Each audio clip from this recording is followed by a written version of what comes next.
DYFI ডুকলি বিভাগীয় সম্মেলন উপলক্ষে স্বেচ্ছায় রক্তদান শিবির ব্যাপক সাড়া।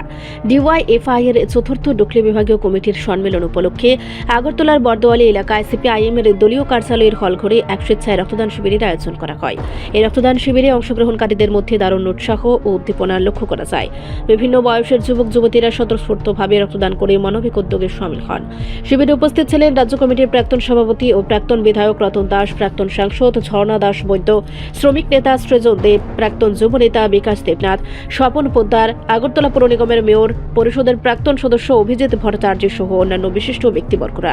এছাড়াও উপস্থিত ছিলেন ডিওয়াইএফআই রাজ্য সম্পাদক মণ্ডলীর সদস্য অরিন্দম বিশ্বাস ও বুলটি বিশ্বাস, ডুকলি বিভাগীয় কমিটির সম্পাদক শুভঙ্কর মজুমদার, রাজ্য কমিটির সদস্য আবুল হোসেন ও খোকন ঘোষ এবং বিভাগীয় নেতৃত্বের অন্যান্য সদস্যরা। সংগঠনের পক্ষ থেকে জানানো হয়, এই ধরনের মানবিক উদ্যোগ ভবিষ্যতেও অব্যাহত থাকবে এবং সমাজের পাশে দাঁড়াতে যুব সমাজকে আরও এগিয়ে আসার আহ্বান জানানো হয়। স্বাধীনতা সংগ্রামে গুণগতভাবে শহীদ ভগৎ সিং ব্রিটিশ সাম্রাজ্যবাদের বিরুদ্ধে সমাজতান্ত্রিক চেতনায় উদ্বুদ্ধ হয়ে লড়াই করেছিলেন পূর্ণাঙ্গ স্বাধীনতার জন্য। ব্রিটিশ সাম্রাজ্যবাদ তার সঙ্গী রাজগুরু সহ তারা তিনজন ছিলেন, সুখদেব, রাজগুরু, ভগৎ সিং, তাদেরকে তাদের জীবন কেড়ে নেয়, ফাঁসিতে ঝুলায়। তারা দমে যাননি, তারা বার্তা দিয়ে যান ভারতকে মুক্ত করতে হবে, ভারতবর্ষের সমাজতন্ত্র কায়েম করতে হবে। ভগৎ সিংয়ের সেটাই ছিল লক্ষ্য।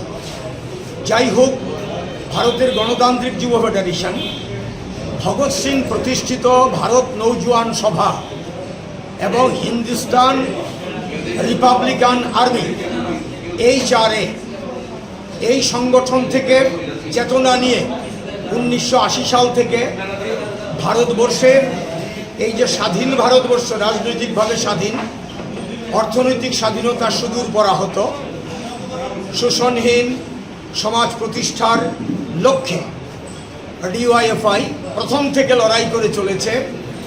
এই দেশে বেকারদের কর্মসংস্থানের জন্য, ক্ষুধা দারিদ্র্যের বিরুদ্ধে এবং নেশা যুবকদেরকে যে বিপথে পরিচালিত করছে শোষক শ্রেণী, তাদের বিরুদ্ধে লড়াই করে চলেছে 1980 সাল থেকে।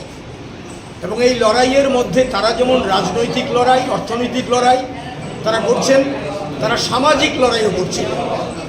ডিওয়াইএফআই রক্তদানের ক্ষেত্রে ত্রিপুরাতে সবচাইতে বড় ডোনার, এবং এটা ডিওয়াইএফআই মনে করছে যে এটা সামাজিক দায়িত্ব।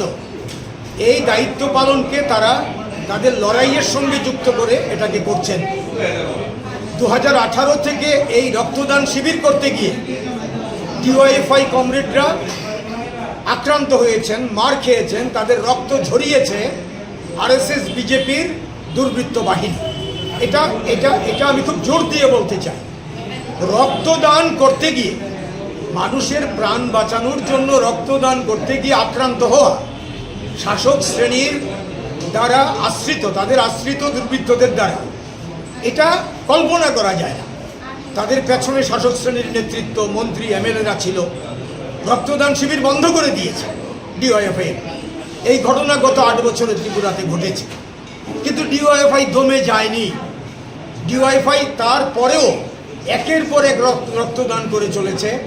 বামফ্রন্ট সরকার থাকতে ডিওয়াইএফআই যেভাবে রক্তদান করত, তখন ত্রিপুরা রক্তদানে স্বয়ম্ভর ছিল। কিন্তু বর্তমানে বিজেপি মথার যে সরকার, আইপিএফটির যে সরকার, এই সরকারের আমলে রক্তের স্বল্পতায় রুগী মারা যাচ্ছে। এই রাজ্যে রক্ত নেই, মানে ডোনার কমে গেছে। তারপরেও মার খেয়েও ডিওয়াইএফআই রক্তদান করছে। এই জন্য ডিওয়াইএফআইকে আমি অভিনন্দন জানাই। ডিওয়াইএফআইকে দমন করা যাবে না।